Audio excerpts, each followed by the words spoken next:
Amen. Je peux te rasseoir. Merci.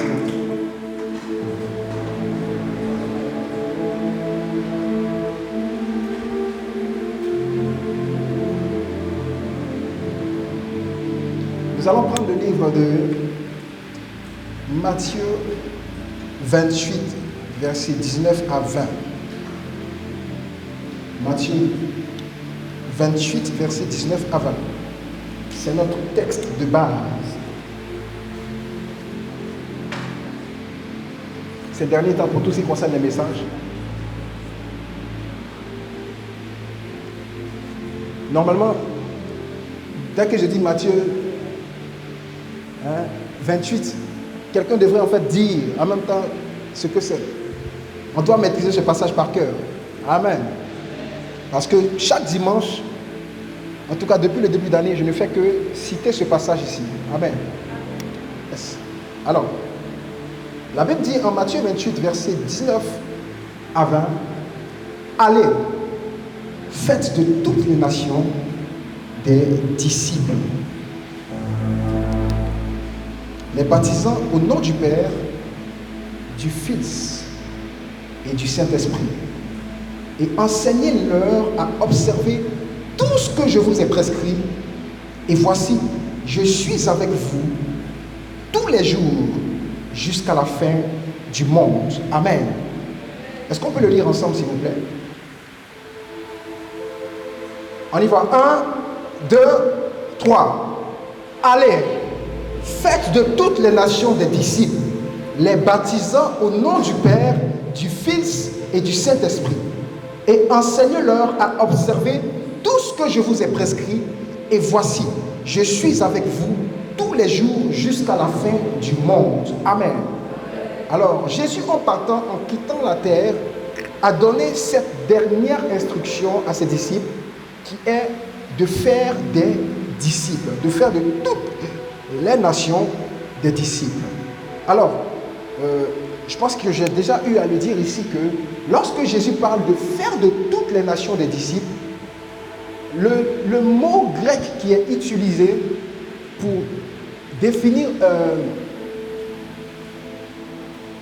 nation, c'est ethnos. Amen.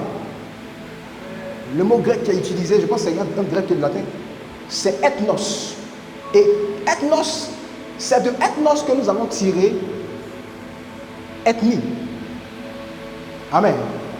Et qui parle d'ethnie, parle en fait en réalité d'un certain groupe de personnes ayant la même identité. Alors, quand la Bible dit « faites de toutes les nations des disciples », Jésus n'est pas forcément en train de dire « faites de l'Afrique, de l'Europe forcément des disciples », bien que cela, on va dire, cela fait partir, mais en réalité, quand il parle de ethnos, c'est faites de tous les groupes de personnes des disciples. Amen. Et qui sont les ethnos? Vous savez, pour un médecin, par exemple, son ethnos, c'est le corps médical. Pour un musicien, par exemple, son ethnos, c'est le groupe des musiciens, artistes, chanteurs. Pour un étudiant, par exemple, le ethnos, ce sont les étudiants comme lui ou les élèves comme lui. Amen. Et donc, quand la Bible dit « faites de toutes les nations des disciples », la Bible dit « faites de tous les groupes dans lesquels vous appartenez des disciples ». Amen. Mais là n'est pas mon message. Mon message est... Je vais continuer mon message. Donc, il dit de faire de toutes les nations des disciples. Il n'a pas dit faites de toutes les nations des chrétiens. Amen. Il n'a pas dit faites de toutes les nations des chrétiens. Allez-y et puis prêchez l'évangile et que tout le monde devienne chrétien et que ça s'arrête là. Non. Il a dit faites de toutes les nations des disciples. Alors, dans cet élan de faire des disciples, le Seigneur nous a donné cette année un thème qui est le thème de l'année ici à l'église Marès, qui est mourir pour vivre. Mourir pour vivre, en fait, fait partie de, on va dire en fait, dans mourir pour vivre, l'un des objectifs majeurs est de faire de toutes les nations des disciples. Amen. Quelqu'un peut me donner un bon amen, s'il te plaît? Et ainsi, aujourd'hui, je vais commencer une nouvelle série d'enseignements parce que j'avais commencé des séries d'enseignements et je pense et je crois avoir, non pas terminé parce qu'il y a beaucoup de choses à dire, mais je pense avoir donné l'essentiel. Et mon thème ce matin est intitulé « Les dispositions importantes pour manifester la nature d'un véritable disciple ». Les dispositions importantes pour manifester la nature d'un véritable disciple. Donc, il y a 3 mots-clés en fait dans cette, on va dire dans ce thème-là, les dispositions importantes pour manifester la nature d'un véritable disciple. Bon, il y a plusieurs mots-clés. Mais on va en fait s'attarder sur disposition et disciple. Donc, avant de connaître les dispositions importantes pour manifester la nature d'un véritable disciple, il est important que nous sachions exactement qu'est-ce que c'est qu'un disciple. Qu'est-ce que c'est qu'un disciple? Je pense que j'avais en fait commencé à aborder, mais en fait, je me rends compte qu'un disciple, en fait, le concept de disciple-là est tellement large que nous ne pouvons pas nous limiter seulement à quelques définitions ou à quelques enseignements en rapport avec ça. Nous devons aller en profondeur parce que la Bible dit de faire de toutes les nations des disciples. Et vous savez, comme j'ai l'habitude de le dire ici, que les derniers mots d'une personne sont les mots ou les phrases les plus importantes. Le jour que, par exemple, ton père va mourir et qu'il a l'opportunité de te dire, hein, imagine tu as grandi, tu es très vieux et puis mon papa veut mourir et il a l'opportunité de te dire une chose importante. Il ne va pas te dire, écoute mon fils ou ma fille, lave-toi tous les jours. Il ne va pas te dire, brosse-toi les dents tous les jours. Ça ne peut pas être ces derniers mots. À moins que toi, tu sois quelqu'un... Vraiment, à moins que tu sois un grand tueur de cabri ou bien une personne vraiment qui ne se brosse pas. Mais je pense que le jour où toi-même tu as l'opportunité de dire des derniers mots à tes enfants, le jour où tu as des enfants, et tu ne vas pas dire à ton enfant, écoute, papouche, lave-toi correctement. Amen. Tu vas lui dire en fait une chose qui te tient à cœur. Tu vas lui dire une chose que tu aimerais en réalité voir. Et donc, lorsque Jésus parle et qu'il est en train de dire en réalité ses dernières instructions à ses disciples, ces instructions ne sont pas à prendre à la légère. À mon sens, à mon avis même, c'est l'une des instructions à prendre le plus au sérieux. Parce qu'après ça, il n'a plus eu l'opportunité en réalité de donner d'autres instructions. Amen. Mais j'ai comme l'impression que on est sur d'autres instructions, ce qui est très bien. Mais l'instruction majeure, qui est de faire de toutes les nations des disciples, nous sautons cette instruction majeure-là. Et qu'est-ce que nous faisons? Nous nous attardons sur des futilités. Des futilités. Amen. Amen. Et donc, au travers de cette série d'enseignements, qui est intitulée « Les dispositions importantes pour manifester la nature d'un véritable disciple », nous sommes en train en réalité de chercher à accomplir définitivement la mission que le Seigneur en réalité a donnée à ses disciples. Amen. Alors, c'est quoi un disciple? C'est quoi un disciple? J'avais déjà défini ici qu'est-ce que c'est qu'un disciple. Un disciple, c'est une personne qui reçoit les enseignements de maître et suit son exemple. Un disciple, c'est une personne qui reçoit les enseignements de maître et suit son exemple. Qu'est-ce que cela inclut? Cela inclut que le disciple doit être une personne qui est enseignée. Qui est enseignée. Et qui suit l'exemple. Je vais en venir tout à l'heure. La deuxième définition de disciple, c'est une personne qui adhère aux doctrines d'un maître. Une personne qui adhère aux doctrines de maître. Qui parle d'adhésion en réalité parle on va dire du libre arbitre. Amen. Quand on te dit que tu as adhéré, ça veut dire que tu as été en accord avec. Donc quand on dit qu'un disciple, c'est quelqu'un qui adhère à la doctrine de maître, ça veut dire que le disciple n'est pas censé être forcé à devenir le disciple de quelqu'un. On ne te force pas pour que tu sois disciple. Amen. Tu dois adhérer. Ça veut dire que cela doit se faire de ton propre gré. On ne peut pas te forcer pour être un disciple. Non. Jésus n'a pas forcé ses disciples pour être des disciples. Il n'a pas dit, Pierre, je te force, viens avec moi. Non. Jésus n'a pas forcé. Et donc, quand on veut faire des disciples, on ne cherche pas à forcer chez une personne. Lorsque tu es en train de forcer pour faire un disciple, en réalité, tu n'es pas en train de faire un disciple. Non, parce qu'un jour, le pseudo-disciple va te rappeler que c'est toi qui m'as forcé à devenir. Je n'ai pas accepté, je n'ai pas agréé, je n'ai pas adhéré à ta doctrine. Amen. Et donc, suivant le modèle de Jésus, nous ne voulons pas et nous ne devons pas chercher à faire des disciples par la force. Non. C'est par l'adhésion. C'est par l'adhésion. Donc, par le libre arbitre d'une personne. Amen. On va prendre le livre de Luc 14, verset 25 à 30. Luc 14, verset 25 à 30.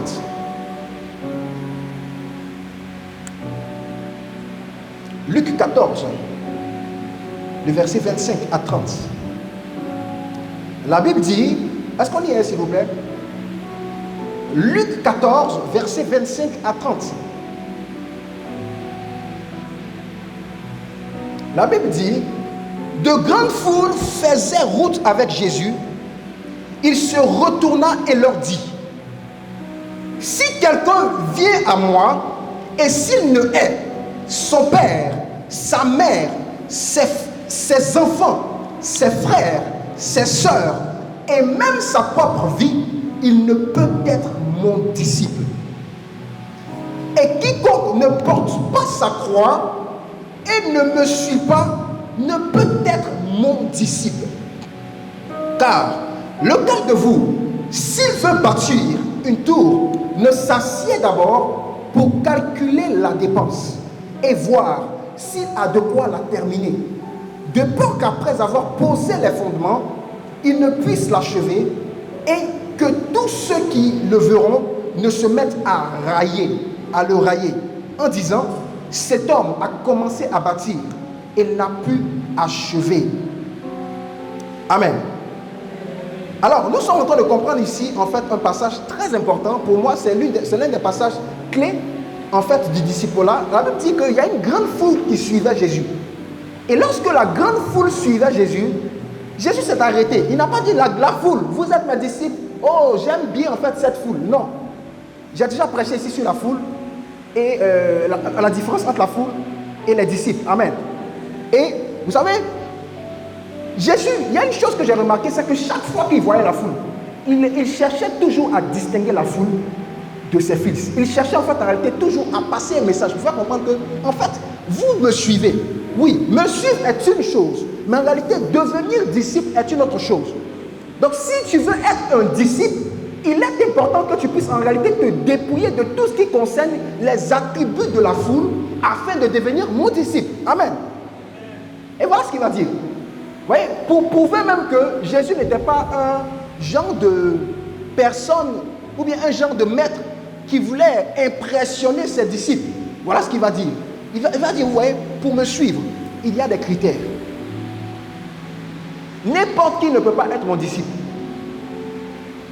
Vous me suivez, certes, mais en réalité, me suivre est une chose, mais pour devenir mon disciple, pour devenir disciple de Christ, voilà ce qu'il va dire. Il dit, celui qui ne hait pas son père, celui qui ne hait pas sa mère, celui qui ne hait pas ses frères, ses enfants, et même sa propre vie, ne peut pas être mon disciple.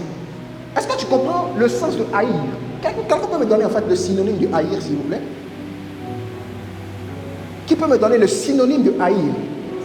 Détester, ok. Hein? Qui peut me donner un autre? Pardon? Avoir en horreur. Mépriser. Mais comment Jésus peut-il dire que celui qui ne déteste pas son père, sa mère, ses enfants, sa femme, et même même sa propre vie. Parce qu'en fait, si on te dit de détester les autres et que toi tu ne te détestes pas, tu vas dire que le gars, en fait, il veut être possessif. Non. Il veut que tu détestes jusqu'à un niveau où toi-même, en fait, en réalité, tu ne comptes plus pour toi-même. Amen. Il dit, si tu ne aimes pas ton père, ta mère, tes tantes, tes oncles, ton travail, ta propre vie, tu ne peux pas être mon disciple. Nous pensons que parfois, être disciple, c'est quelque chose qui est simple. Mais je peux vous dire que être disciple, c'est l'une des choses les plus compliquées de la Bible.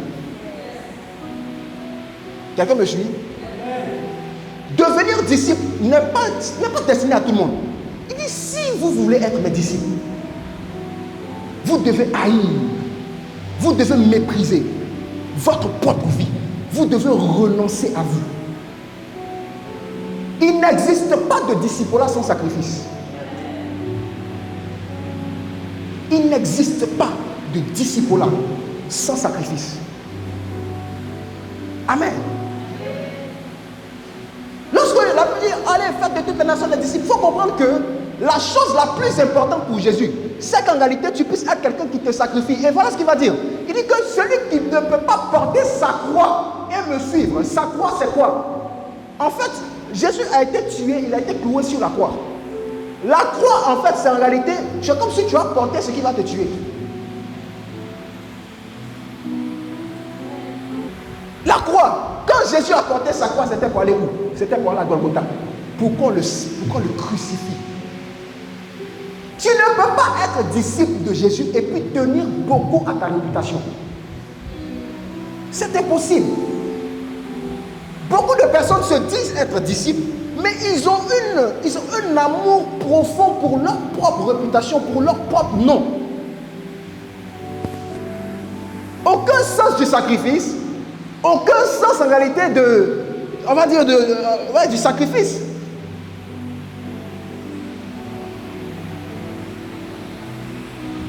Il n'a pas dit allez faire de toutes les nations des chrétiens. Tu es certainement chrétien, je suis sûr. Une chose est sûre, si tu es assis à l'église, c'est que tu es chrétien. Ou bien un chrétien t'a invité. En tout cas, soit tu vas devenir chrétien, ou bien tu es chrétien. Mais est-ce que tu es disciple?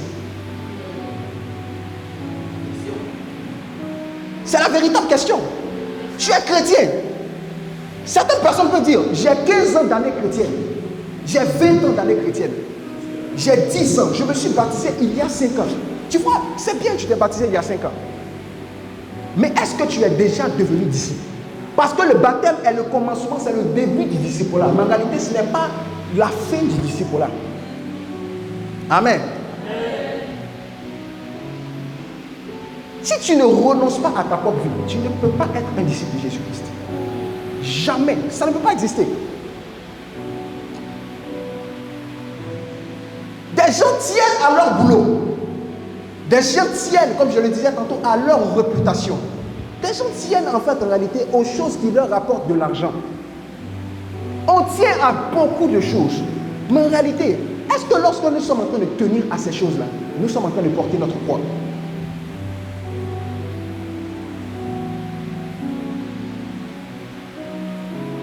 Quelqu'un me suit ici? Est-ce que tu es chrétien ou tu es disciple?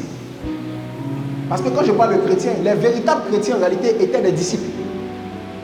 Étaient des disciples qui avaient suivi Christ. Étaient des personnes en qui on pouvait voir Christ. Ce n'est pas nos chrétiens 2.0 d'aujourd'hui, c'est pas ça.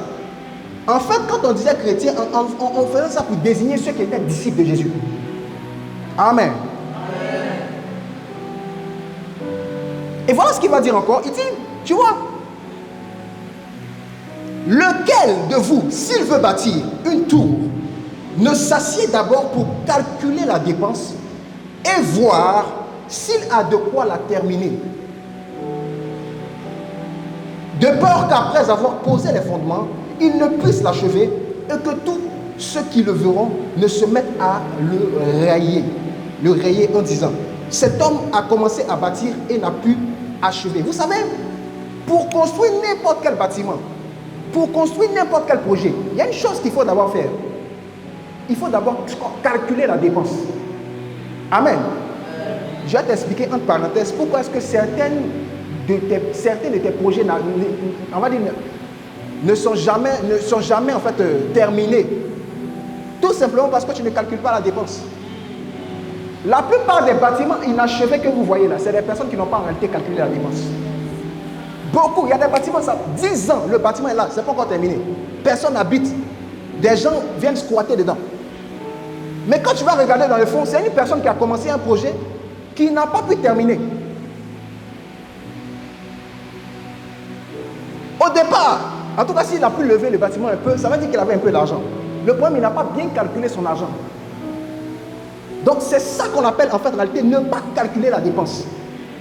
Avant de te lancer dans quoi que ce soit, il faut calculer la dépense. Et Jésus est en train de faire comprendre une chose à ses disciples. Tu vois, vous dites que vous voulez être mes disciples, mais est-ce que vous calculez la dépense? Est-ce que vous calculez la dépense du sacrifice que cela va vous demander?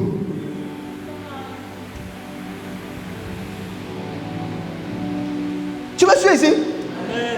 Est-ce que tu calcules la dépense? Est-ce que tu as calculé la dépense?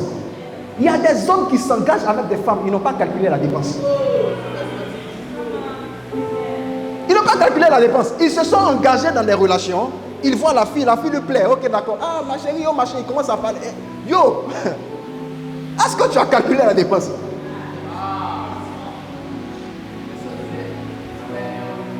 Est-ce que tu as calculé la dépense? Parce qu'il y a un point d'arrivée.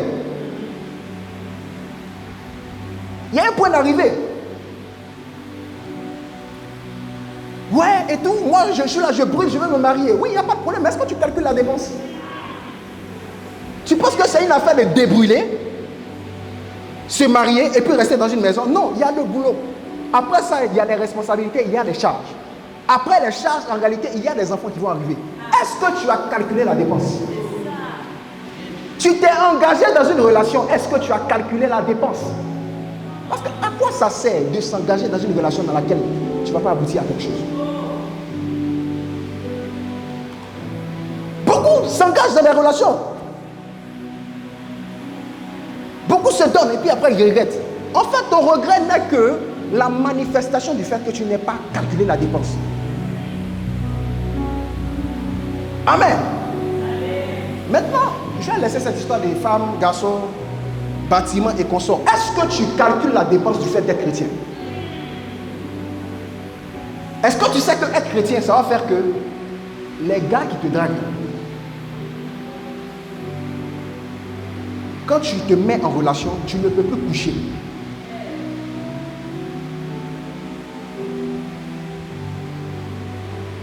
Nous sommes... On a une forte génération, hein. Je vous dis. Bon, après, ça n'a pas commencé à nous. Non, bref, je n'ai pas tout. Mais je vais parler de ma génération. Ceux d'avant moi, ce sont les pères. Donc, il y a laissé les pères. D'autres pères vont les bien mal là-bas. Moi, je m'occupe de ma génération. Amen. Alors, nous sommes dans une génération où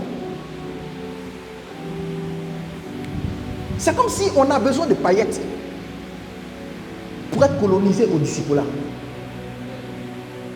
Quelqu'un me comprend? Tu ne me comprends pas encore. 2 ou 3 personnes me comprennent. Tu ne me comprends pas. On veut des choses qui vont briller. On veut des choses en réalité qui vont nous attirer nos yeux. On veut des choses en réalité qui vont être... On dit, mais il faut faire telle activité, il faut faire telle activité. Est-ce que toutes ces activités-là sont des activités en réalité pour faire des disciples? Parce qu'à un moment, il y a des choses qu'on peut faire naturellement pour attirer une personne. Mais si on doit continuellement faire des choses pour que tu puisses rester disciple, alors ça veut dire qu'il y a quelque chose qui est mal fait. Quand on calcule la dépense, qu'est-ce qu'on fait? On peut t'attirer, mais après, on va te faire asseoir pour te dire, voici comment est-ce que la vie chrétienne fonctionne. Tu vois, quand tu es chrétien, tu ne peux pas faire ce que tu veux. On va t'expliquer ça. On va t'expliquer ça. On va te dire que quand tu es chrétien, tu ne peux pas faire ce que tu veux. Beaucoup de personnes ont peur. Ils ont peur de perdre, en réalité, la foule. Mais à quoi ça sert d'avoir peur de gagner quelqu'un, de perdre quelqu'un que tu n'as pas pu gagner? On ne peut pas dire les vérités aux gens. Aujourd'hui, les bergers sont muselés. On a mis cadenas à leur bouche. Pourquoi?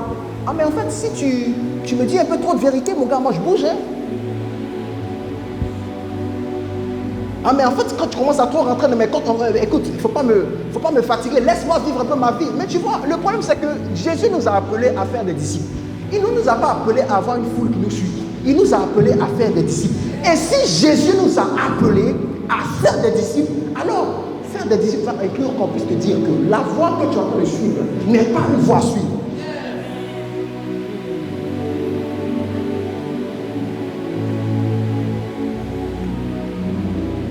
Amen. Amen.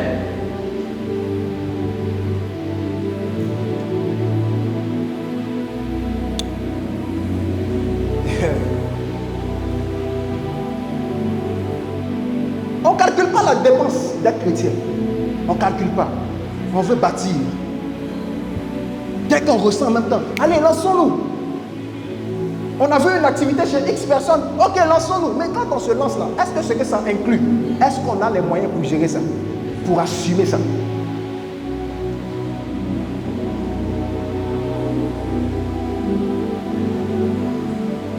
Et Jésus te dit, voici la dépense.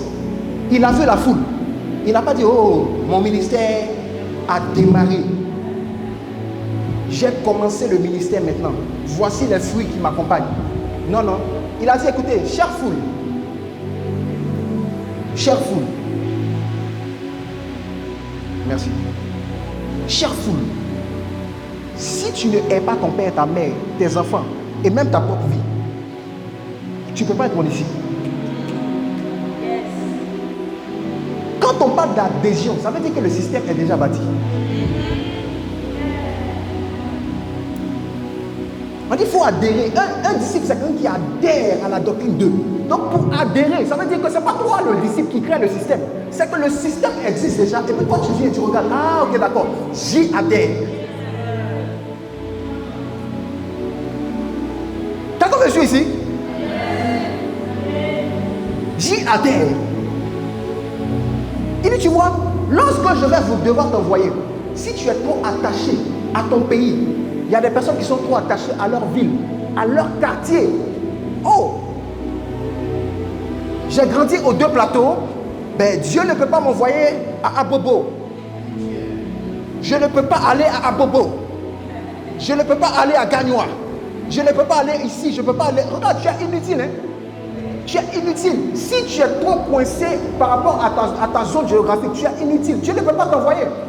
Parce qu'il y a des personnes, vous voyez, parmi les disciples, ceux qui auront renoncé à leur vie, il y a des personnes à qui Dieu va dire, écoute, quitte, va au Mali. Écoute, quitte, va en Afghanistan. Va dans telle zone. Pour aller faire de toutes les nations des disciples.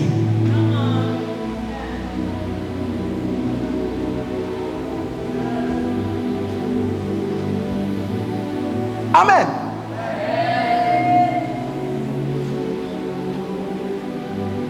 Lorsque j'étais en train de me lancer dans le ministère, il y a une chose que j'ai calculée, j'avoue.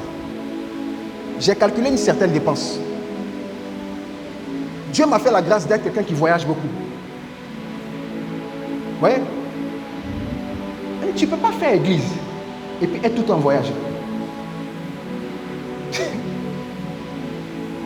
Donc, je fais les calculs et je me rends compte que, en fait, il y a une chose que le fait de devenir cette portion de disciple-là va me demander, c'est de sacrifier mes voyages.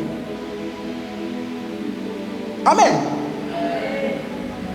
Tu ne peux pas être disciple sans sacrifice. Je suis en train d'introduire quelque chose. Je ne suis même pas dans mon message encore. J'introduis, je pose d'abord les bases. Il y a des sacrifices. Regardez, le département Marriage Worship, les adorateurs qui sont ici.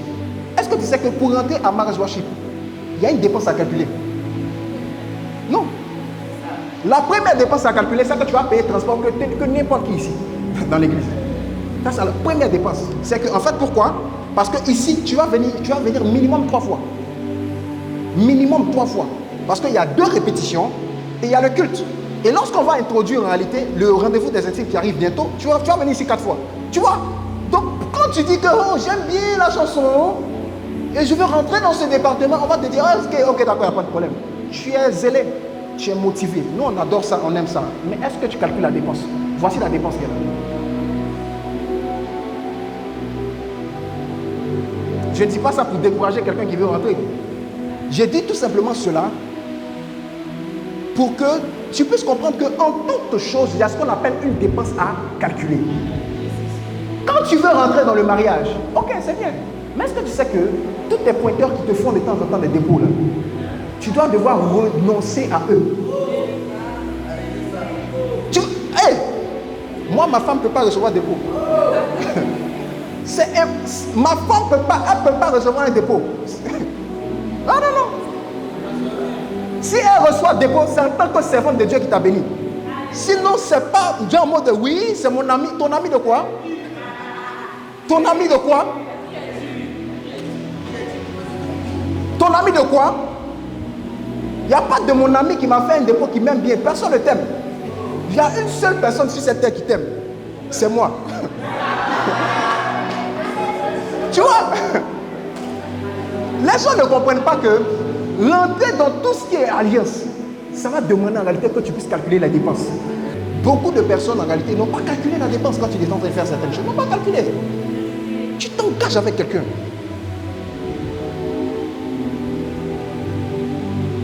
Amen. Est-ce que tu calcules la dépense? Quelqu'un peut songer à un domaine de sa vie ici et puis pose la question à ton voisin. Dis, est-ce que tu as calculé la dépense? Est-ce que tu as calculé la dépense? Est-ce que tu sais que tu ne peux pas faire un enfant si tu ne calcules pas la dépense? Faire un enfant là, c'est mettre un être humain au monde. Oui. Regarde, ce n'est pas parce que tu as reçu un appareil génital ou un appareil de reproduction que tu vas penser qu'en réalité c'est fait pour faire. Non. Multiplier, assujettir, dominer là. Regarde, partie de multiplication là. Il faut multiplier en fonction de ce que tu peux gérer. Vous savez pourquoi? Moi je vous dis, l'un des gros facteurs de pauvreté ici en Afrique, c'est plusieurs enfants, beaucoup d'enfants. On n'arrive pas, on met des enfants au monde. En fait, et finalement, on n'arrive pas à s'occuper d'eux. Regardez, s'occuper d'un enfant, ce n'est pas seulement financièrement. Il y a même l'amour que tu as à donner. Est-ce que tu sais qu'il y a des personnes qui ne peuvent pas donner l'amour à plus de 4 personnes? À plus de 3 personnes. Il y a des gens là, c'est une seule personne seulement. Leur amour là, c'est ça qu'ils peuvent donner. Donc tout le reste des enfants qui vont naître, ce sont des enfants qui seront mal aimés.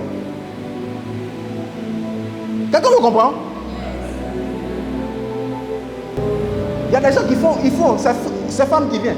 Après ça, c'est une fille qui vient. Après ça, c'est une fille. Il dit que tant que le garçon ne vient pas, il n'arrête pas.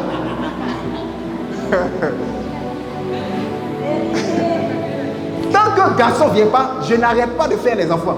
Je ne fais que faire. Et si même c'est 5 filles qui sont venues, j'attends mon garçon. Bon, les 5 autres que tu as fait, en attendant ton garçon, qui s'en occupe?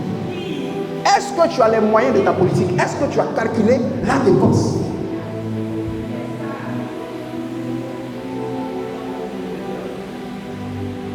Est-ce que quand tu partais chercher l'homme pour coucher avec... Je peux parler? Je peux parler?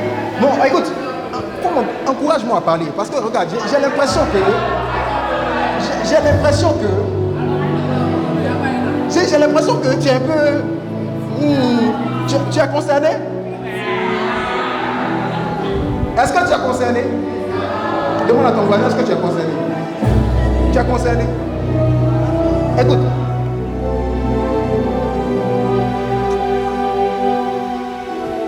Lorsque tu partais chercher le garçon, bon, je vais parler ici à une jeune fille. Pas à des gens, à une jeune fille. Tu vois, il y a plein de jeunes filles ici. Tu vois? Ne fais pas des choses qui vont te faire avoir un enfant avant le temps. Je peux te parler? Oui. Ne fais pas des choses qui vont te faire avoir un enfant avant le temps.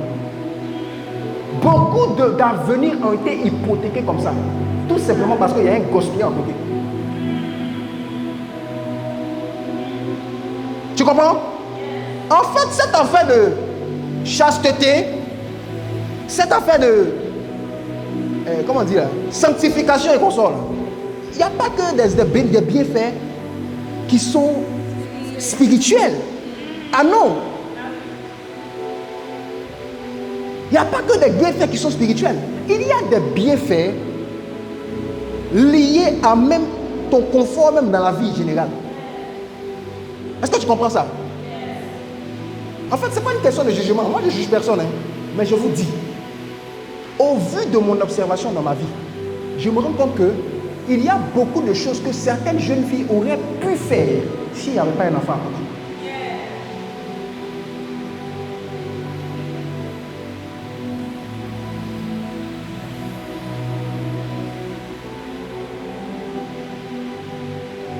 Amen.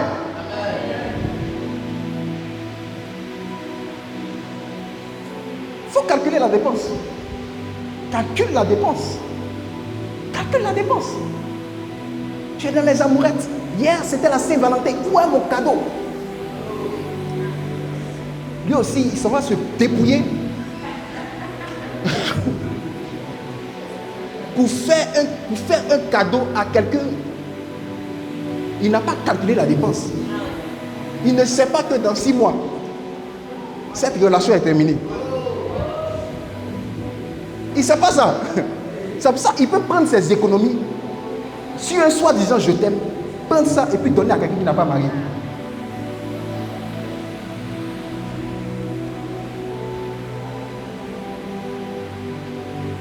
Moi, je n'ai jamais fêté Saint-Valentin avant mon mariage. Bon, ça m'a suivi un peu dans mon mariage, mais je vais commencer. Je suis apte à fêter Saint-Valentin. Ouais.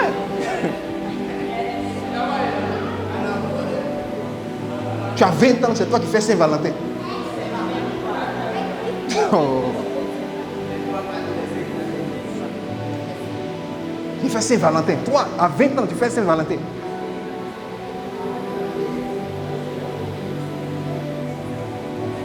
Amen.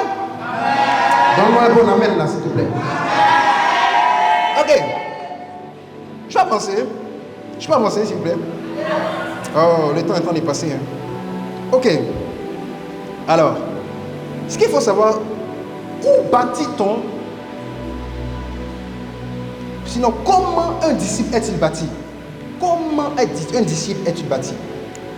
Vous savez, un disciple est formé et est bâti principalement par l'enseignement. Principalement par l'enseignement. Mais cependant, il reçoit l'enseignement de 2 manières, puisqu'il ne suffit pas en réalité d'être enseigné, mais de suivre également l'exemple du maître. J'ai dit que la première définition d'un disciple, c'est quelqu'un qui reçoit les enseignements d'un maître et qui suit son exemple. Amen. Paul pouvait le dire. Paul disait, imitez-moi comme j'imite Christ. Amen. Ça veut dire que tout maître, toute personne habilitée à pouvoir t'enseigner doit être une personne qui doit refléter Christ. Amen. Parce que regarde, tu as un seul. Regarde, nous là, nous ne sommes pas des modèles. Hein. Je vais vous expliquer. En fait, nous ne sommes que des modèles que parce que nous sommes en train de suivre Christ. Tu me suis ici? Il dit, imitez-moi comme j'imite Christ. Donc, premièrement, il y a l'imitation d'abord de Christ, du leader. Mais ensuite, le leader en réalité, moi je vous dis que moi je n'imite pas directement Christ aussi. Moi j'imite mon berger. Moi mon berger imite le berger du berger. C'est qu'est-ce que nous tous là, c'est Christ. Amen.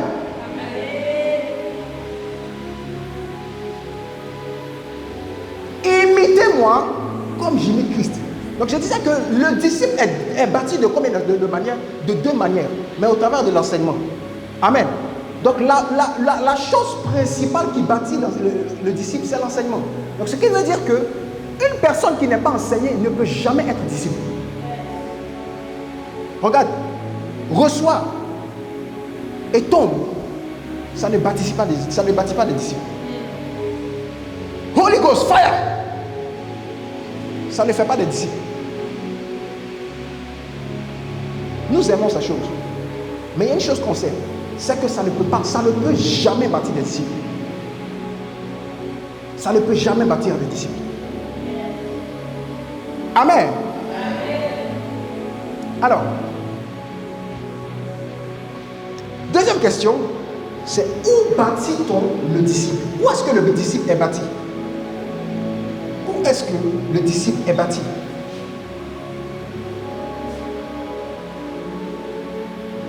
Vous savez, toute discipline peut, en fait, à un endroit où cette discipline est donnée. Je vais vous prendre l'exemple, par exemple, le cas d'école, qui est l'école. Vous savez, si tu veux avoir une éducation scolaire, il y a un endroit dans lequel tu dois être formé. C'est quoi? Lorsque tu veux recevoir une éducation scolaire, où est-ce que tu vas?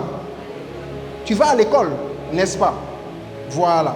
Maintenant, je vais t'expliquer quelque chose. L'école que tu vois, les dispensations, en fait, sinon, en fait, les personnes qui sont, en fait, qui sont à l'école et qui apprennent à l'école, comment est-ce qu'ils sont appelés? Des élèves ou des étudiants. Amen.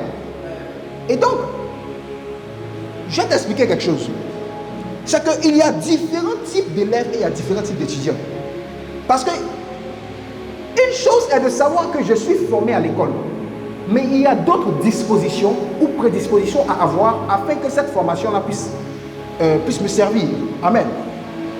Alors, donc, je vais te parler de différents types d'étudiants ou d'élèves. J'utilise ça comme image en réalité pour soutenir ce qui va suivre. Amen. Alors, il y a ceux qui connaissent l'école. Donc, ça, connaître l'école, c'est quoi? C'est ceux qui sont inscrits à l'école, qui connaissent où est-ce que c'est que la route de l'école. Donc, si je suis, comme Joseph, au lycée garçon de Bingerville, par exemple, ben, je connais mon école. Je sais que mon école, c'est le lycée garçon de Bingerville. Donc, il y a ceux qui sont inscrits et qui connaissent l'école.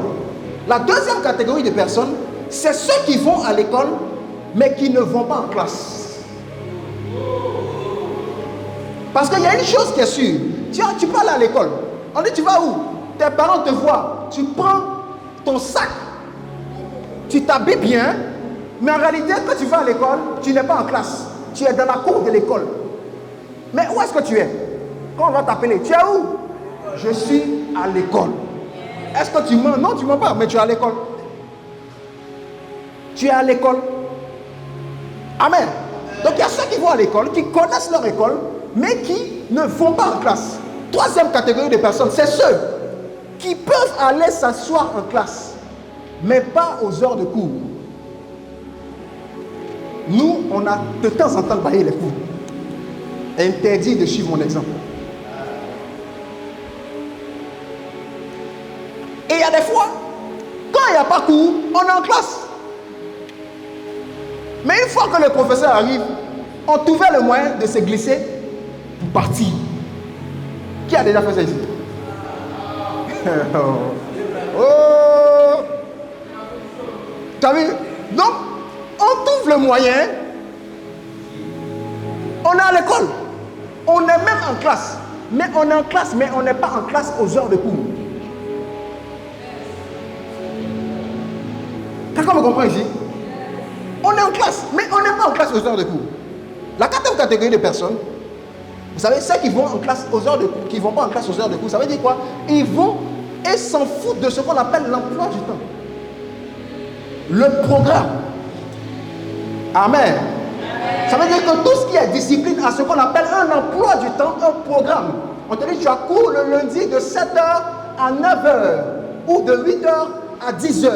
Tu as tel cours, tel cours, tel cours.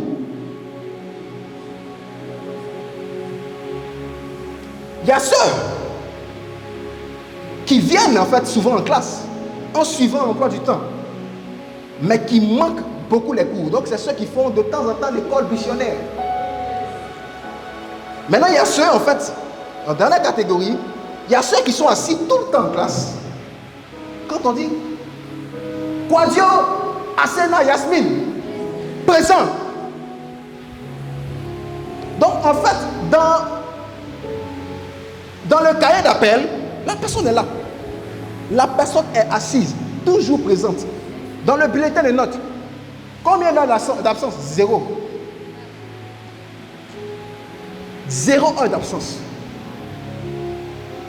Mais ces personnes-là ne suivent pas en classe.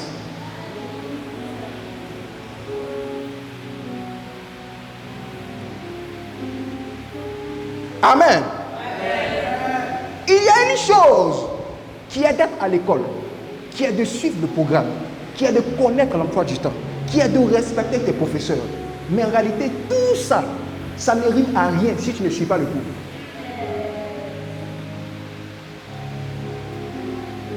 Où est-ce qu'un disciple est bâti? Un disciple est bâti principalement. Je dis principalement. Pour quelqu'un qui comprend le français ici. Un disciple est bâti principalement à l'église. Principalement à l'église. Ça veut dire que, regardez, si quelqu'un ne peut pas venir à l'église, il ne peut pas être disciple.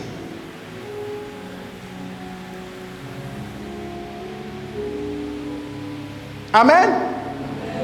Un disciple est quelqu'un qui suit. Et donc si tu suis, tu es là où le professeur se trouve. Et à l'heure de cours.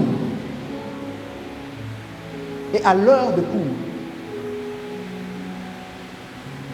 Il y a ce qu'on appelle un emploi du temps. L'emploi du temps, ici à l'église, c'est principalement, ok, culte de dimanche de 10h à midi. Tu ne peux pas être un disciple lorsque Dieu t'a montré cette église-là comme ton église,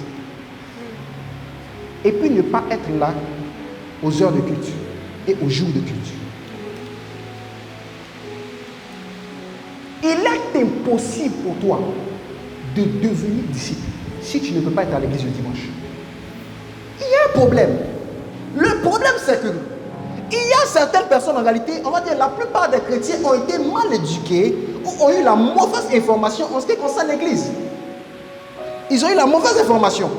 Parce qu'on nous a expliqué que, vous savez, l'église, c'est comme un endroit dans lequel quand tu viens en fait au cas où tu as envie de célébrer un peu le Seigneur, quand tu ressens un petit vide, de temps en temps tu viens, et puis bon, tu commences en fait à dire Seigneur, je t'adore, oh, ma worship, Yeshua, oh. C'est ainsi que certains chrétiens ont été éduqués, mal éduqués spirituellement.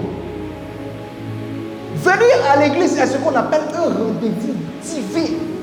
En fait, regardez, venir à l'église là, nous sommes, tu es à l'église non? Quand nous sommes l'église là, on est appelé ce qu'on appelle l'épouse de Christ. Donc lorsque nous venons à l'église, nous venons à la rencontre de notre époux. Notre époux nous a donné un rendez-vous ultime. Il dit chaque jour, chaque dimanche, viens de 10h à midi. Viens de 10h à midi. Venir à l'église est un rendez-vous divin. Même si c'est un homme qui t'a convié, en réalité ce n'est pas l'invitation de l'homme. C'est Dieu qui t'en a donné l'invitation. Et chaque fois que tu es en train de nourrir en réalité cette invitation, qu'est-ce que tu es en train de dire? Tu es en train de dire Seigneur, tu es important pour moi. Quand on vient ici là, c'est pour célébrer un homme? Est-ce que c'est pour adorer un homme? Est-ce que c'est pour glorifier un homme? On vient pour glorifier le Seigneur. On vient en réalité pour être enseigné. On vient en réalité pour avoir une communion fraternelle. Le maître a mis en place l'église. Il a mis l'église. Et toi, qu'est-ce que tu dis? J'ai mon boulot. Non, j'ai trop travaillé hier soir. Je ne me sens pas trop bien. Ah, hier, la Saint-Valentin était trop chaud. Donc, dimanche prochain. Tu comprends ça? En fait, tu es en train de dire à Dieu que Dieu n'est pas important. Tu es en train d'expliquer que Dieu n'est pas important. Celui qui n'est pas venu en classe, il ne peut pas avoir le bac. Celui qui n'est pas venu en classe, il ne peut pas avoir son BEPC. Tu ne peux pas espérer avoir un examen alors que tu n'étais pas assis en classe. Sinon, tu vas faire quoi? Cours de renforcement. Renforcement là. Tu as cardio de ça? Tu as cardio de renforcement quand tu n'es pas venu en classe?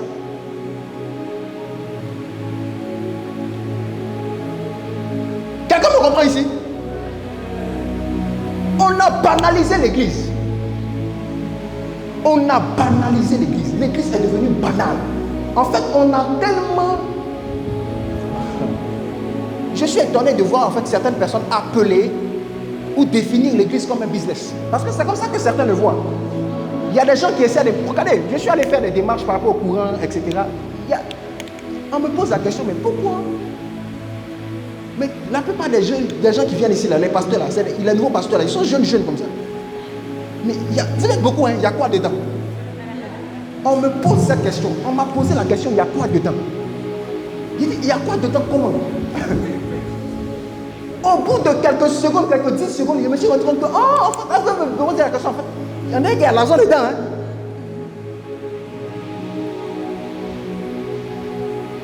Des gens sont en train d'expliquer aux gens que être pasteur là, c'est quelque chose qui rend riche. Vous savez, il y a combien de pasteurs sur cette terre? Et il y en a combien qui sont riches? La plupart des pasteurs sont pauvres. Je peux te dire ça encore. La plupart des pasteurs sont pauvres. Quand tu prends, par exemple, les prêtres à l'église catholique, ils font ce qu'on appelle un vœu de pauvreté. Oui? Merci. Il faut ce qu'on appelle un vœu de pauvreté. Un vœu de pauvreté. Ils acceptent que eux là, ils ne vont pas avoir l'argent. Ils acceptent ça.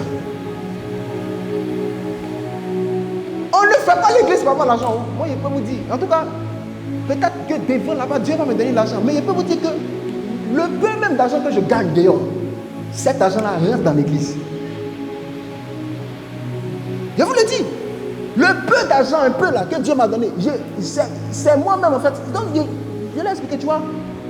Je n'ai pas trop la scandaliser. Je l'ai dit, tu vois, la plupart de nos papas que tu vois être pasteurs et qui sont vieux, ce sont des papas en fait en réalité qui ont commencé à notre âge. Donc c'est normal qu'après 20 ans de ministère, ils ne puissent pas s'asseoir devant vous pour faire les mêmes procédures que nous. Donc ils ont commencé jeunes aussi. Voilà. Donc c'est la seule réponse que je peux te donner. Mais sinon, il n'y a pas que des nouveaux pasteurs qui sont seulement jeunes.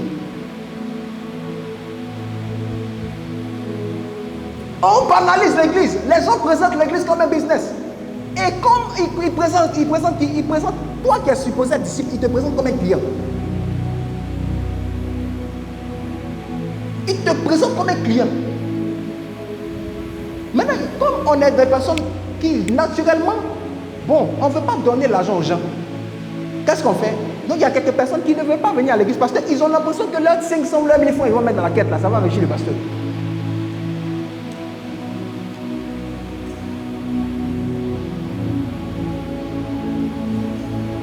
Ce plan est purement démoniaque et satanique. Et c'est un plan et c'est orchestré, hein, croyez-moi. Plus le temps va passer, la haine de l'église va monter de plus en plus dans le cœur des personnes. L'objectif, c'est que tu sois un faux disciple. C'est la dernière volonté de Jésus. Faites de toutes les nations des disciples. Il veut que tu t'appelles chrétien, mais que tu restes à la maison en étant chrétien. Satan est très content à cet effet. Crois-moi, tu fais la fierté de Satan chaque fois que tu restes à la maison. Alors que tu as l'opportunité de venir à l'église. Tu fais tellement la fierté de Satan. Il est fier de toi, il te regarde, il te dit, waouh. Bon, je n'ai pas dit mon enfant, mais... Hein? Il est tellement fier de toi. Hein? Satan est fier de toi. Hein? Il est fier de toi quand tu donnes une excuse. Ça a marché.